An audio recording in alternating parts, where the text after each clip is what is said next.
everyone. I'm Martinez. My name is Itzell, and it's Favorites Fridays. We are talking anime. It is episode 9, and you're like, well, which one is it this week? Kamisama Kiss, one of my favorite, of course, because it's my favorite anime. It's what we're talking about.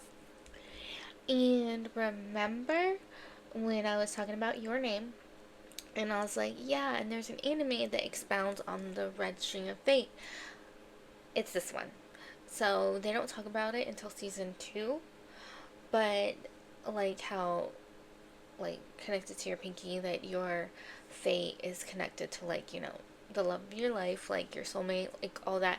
But it also says that it like splits, and so you're connected to more than just like your soulmate. It's just kind of like your soul people, I guess, like the people that like have unbreakable bonds with you. And I guess it can be family, it can be friends, like lovers, like whoever, like bond will not sever no matter what. Like they are tied to you, and I think that that is so cool because there are relationships, like not just romantic ones, but friendships, familial um, relationships that are like that. Like no matter what happens, they're always there for you. Like they love you unconditionally, and I think that's amazing. So, Nanami, she seems like just an average girl. Um, well, not exactly. She only has one parent. Her mom, who is amazing, passed away when she was a little girl, so she was left, like, she's really ill. She was left only with her father. So, um, he had a gambling problem, and he abandoned her. She was like 16, I think. He abandoned her and left her to her fate. She didn't have a job. She had like creditors pounding on her door. She didn't have anything. I think they had savings. And she hid it from him because her mom let her know before she passed to make sure you hide money from your dad. Like, don't let him find your stash. Um, and he found it. And so she didn't even have money to like pay the bills. So she was kicked out. She was on the streets, and she was just like on a bench somewhere, like random. And she heard this man like crying for help, like yelling for help. And because he was like up a tree, and there was like these dogs, and they wouldn't stop barking. Well, I think it was just one dog, but so she went and she helped him. She shooed the dog, and he got down, and um he doesn't say, but I'm pretty sure the only reason he was there was because of her. Um, I know, like, he was gone for 20 years and he came back, and he's a god. She doesn't know that, though. Um, but she's, without knowing, she's really tied to his familiar. And I think he wanted to help him out, so I feel like he intervened and sent her to him. But she was telling him like her whole life story, what's going on, why she's there alone at the park late at night. I think it's a park. Um, and he's like, "Oh, you don't have anywhere to go. You can go to my house." He gave her the address, and he kissed her on the forehead. And you think it's just like, oh, this is a sweet older man. He's just being kind. No.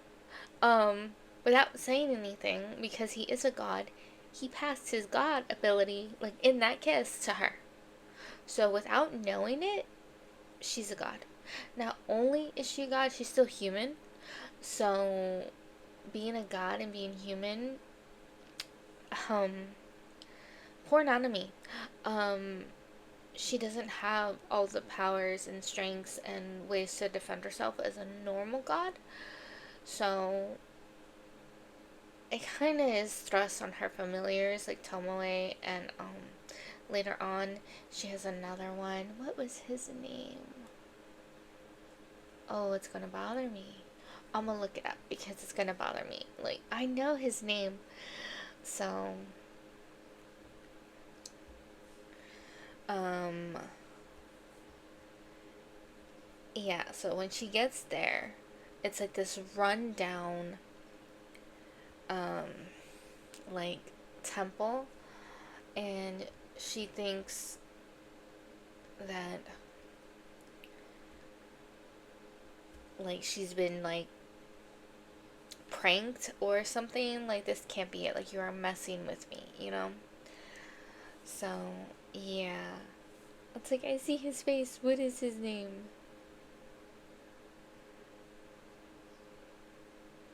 Oh, there we go. Mizuki. His name is Mizuki, the other familiar. Um, so, and it's run down because there's no god to occupy it. Like, so, yeah, Tomoe does his best, but you still need a god there. Once Nanami gets there, um, after like they settle in and everything, it does look so much better. But Tomoe is so mad. He despises humans. And Mikage, the god, he knows this. He knows this. So Tomoe like goes off to like, I guess like the demon realm. He was like originally a demon.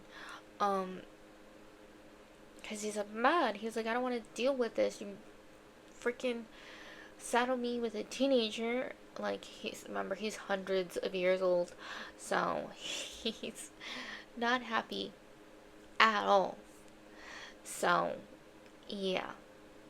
He's pouting, and, like, Nanami, is dealing with, like, the two spirits that live there that help her and Tomoe with the shrine. I can't remember the names of the spirits, like, not their actual names, but, like, what they are. So, they're there with her, and they're trying to calm her down, and she asks them to take her where Tomoe is, and then she sees him, like, getting drunk, in this, like, essentially, like, gentleman's facility, you know? But it's the red light district, so if you know, you know.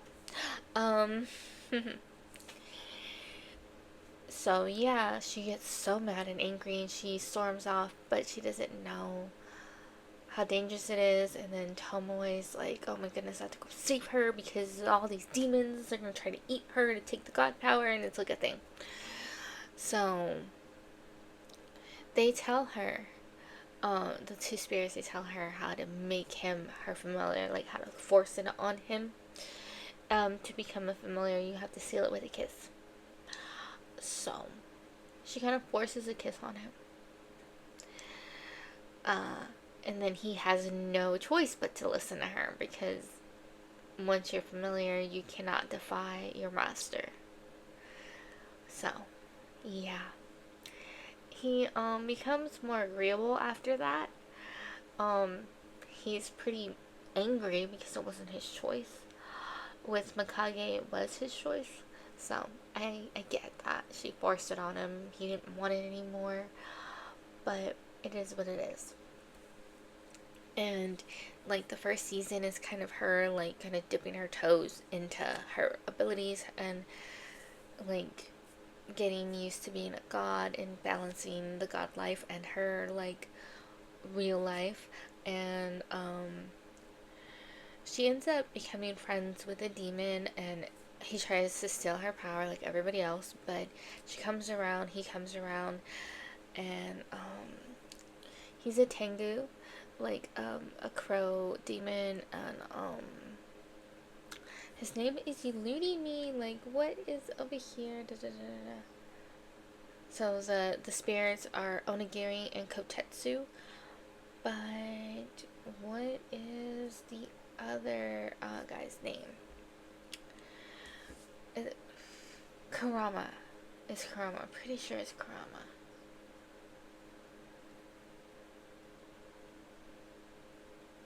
Yeah, Kurama. That was bothering me. I'm like, I know it. It's from another anime. So that's his name, and he took the name of, like, the village he's from, which is Mount Kurama.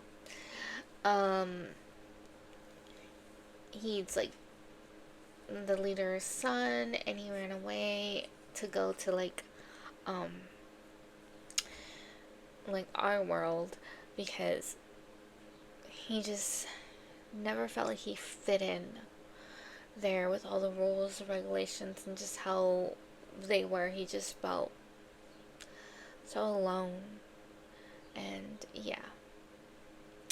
So, season 2 expounds on everything, and Nanami really comes into her power and her ability, and she's starting to get accepted by other gods, which is great. And they have this convention that she gets to be a part of.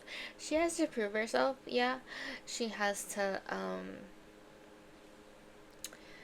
raise a shikigami, and she ends up having amazing powers of she calls it her barrier against evil, where it's she's purifying everything. She has strong purifying skills because of that. And I like that you get to see that ability, see her come into her own, and just everybody's accepting of her. And then Tomoe is in love with her, she's in love with him, but he's her familiar and he's trying to keep his distance, and it's a thing. Then this Tengu that hates women and is so mean and so harsh, he falls in love with her. He calls her I don't know if he calls her a nymph or some kind of celestial being, and someone gets kind of jealous. I think Kurama also has a thing for her, or he just likes to mess with Tomoe. I'm not sure which way it is. But yeah, it's so funny. It reminds me a little bit of Kagome and Inuyasha, but I love the banter between them, and that falling a demon falling in love with a human, them being together, is forbidden. A god can be with a human, that's fine, but it's forbidden because demons they're not like humans, where humans' lives are so short, so they might have a lot of lovers. No, for demons, it's kind of more you're my one and only. And it's hard for them to let go, and they don't want them to fall in love, because the human will be gone, and then it'll be hundreds of years later, and they're still in love with them, and they're still pining for them, but they're gone. They've been gone. There's nothing more to do. So yeah. And come to find out, Tomoe, in his past life, he fell in love with a human, not just any human, a great grand something grandma of Nanami. So he made this vow that he was going to be with her forever, but if he didn't accomplish it, that he was cursed, and so he was cursed. And Tomoe kind of made him not Tomoe, Mikage kind of made him forget about the curse, but it was still there, lingering, and it would kill him. But I think that's why Mikage intervened and kind of put them together in the hopes that they would fall in love. So him being with Nanami and spending the rest of their lives together would essentially fulfill the promise that he made, so he wouldn't die. So I found that interesting, because even though it was not Yukiji, it was Nanami, but it was really weird, because he fell in love with Yukiji, but if I understood correctly, it was the version, because Nanami was in her body, it was Nanami's version of her, so that's why it worked, if I understood correctly. The time travel thing, it's a lot. And the time travel was season 1, so sorry, I'm scattered everywhere. this is just a glimpse into it. Let me just tell you, it's so good, and you find out a little bit more in the OVAs. I think you have to find them online because I don't think whenever they put them like on a streaming service they include the OVAs. Not always. So they're just like extra bonus episodes. Sometimes they have to do with the story, and sometimes they're just random. Like I watched one for Fairy Tale, and they were like in the real world, and they were like in a school, and I think um like Urza was like school president or something, like student council president. Like, yeah, I liked it, but it was just different. Like, yeah, so they don't always go anywhere with the story. Sometimes they're just fun bonus episodes. Um, but yeah, definitely check it out. Let me know what you think. I love it. Favorite characters, Nanami. She's the god, the human god. I just love that her life has been so hard and so rough, and she just keeps pushing forward and trying her best and still smiles like she didn't have a care in the world. I love that. To be so resilient, optimistic, and have a big heart like she does. She's always trying to help people.